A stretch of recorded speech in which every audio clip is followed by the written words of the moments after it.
Hello everyone, this is my tank, and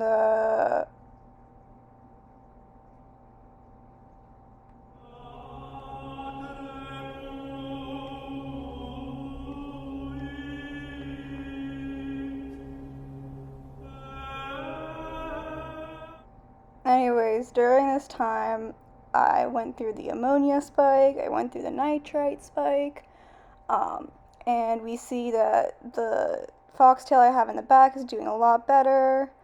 The moneywort's doing pretty good, the bucaba's doing really good, and then this broadleaf is actually starting to melt a little bit, but that's okay because it kind of comes back later. And yeah, the wood looks nasty. This is also a rabbit snail I got a little bit into the tank. It hates going in the water. It's really weird. I don't know. I checked the levels and everything. Everything's fine. It just doesn't want to go in the water. In the last clip, I had him in bottled water in a cup on the side. This one, I put him in the tank, and 2 hours later, I literally found him outside of the tank. And I don't know what to do. I swear he's an aquatic snail. He's a rabbit snail. But he doesn't do anything. He doesn't eat algae. He doesn't mess with the substrate. He just tries to kill himself all day. And then counts on me to save him. Um, yeah, tank's looking pretty good. Just a little bit of propagation of the bucava. Snip it. I don't do it in this first one, but I do it in the other ones. You snip it, you take the leaves off the bottom inch of the stem, and then you plant it in. Um, I guess I could also use this time to tell you guys about my snail problem. I have a huge snail problem in this tank. I found a snail maybe like 2 days in. I thought it was adorable because there was something living in my tank, and I was so happy that my water was good enough for something to live in it that I let it go. And I'm telling you, you need to kill those things on site. I currently have a minimum of 100 snails in my tank. I kill at least 50 a day. It's really nasty. I mean, it's kind of satisfying because you have to like crunch their shell. Anyways, if you see me planting, you can also see some bubbles rise from the substrate. That is hydrogen sulfide.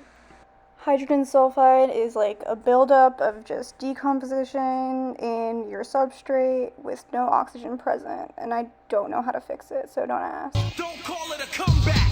I've been here for years. I'm rocking my pants. Put suckers in fear. Make it. Yeah. I mean, look back at day 6 and compare it to now. It looks amazing. The recovery I made is amazing. But it's normal. I didn't know it was normal. I was freaking out and I was ready to pull it out, but plants will melt when they're getting used to being submerged.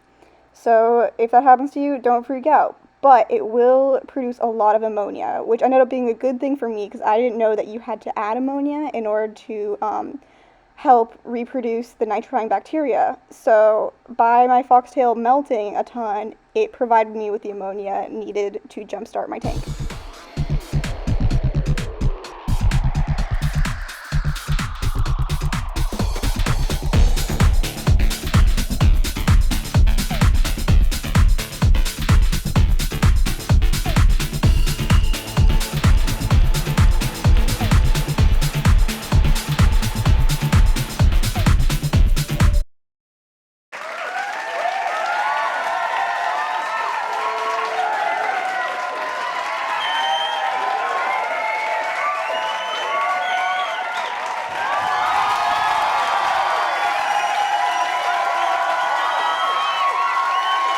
So at this point, I got all the monos in the tank, and they're doing really well.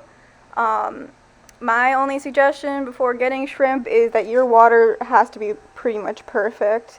Shrimp are really, really sensitive towards any change in water, whether it's temperature fluctuation, pH especially, but obviously ammonia, nitrites. Like, don't get a shrimp because your ammonia is down to like 0.25 and you're like, oh, that's so good. Like, no, that's not good for shrimp anyways.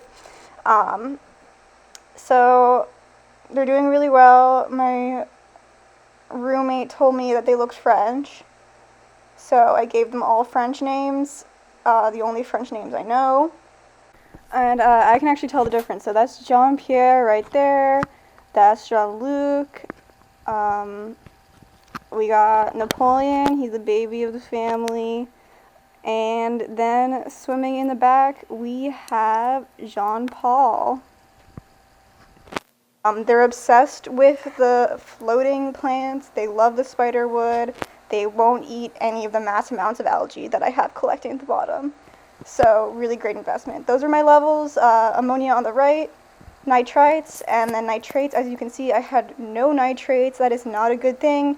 You actually want nitrates, some nitrates in your tank. I also don't know how to fix that problem, or else I wouldn't have that problem. So I don't have any advice for that. Here's a really long clip of me trying to buy my shrimps love by feeding them blanched spinach. I lovingly boiled this for a minute, transferred it to ice water so it blanches, and placed it in the tank, and my shrimp couldn't care less. They genuinely have no respect for me, and all I have to say is don't get into this hobby if you're sensitive, because they will hurt you. Or they might just be full from just eating all the microbes off the spiderwood all day. That's all they do. They don't touch the algae. They just go for the spiderwood.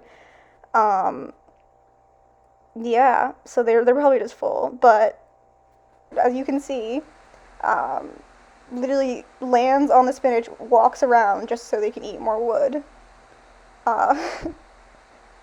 Really great. And I stare at these things for hours at a time. So this is me after I drained some water, and now I'm just going to do a water change on my tank.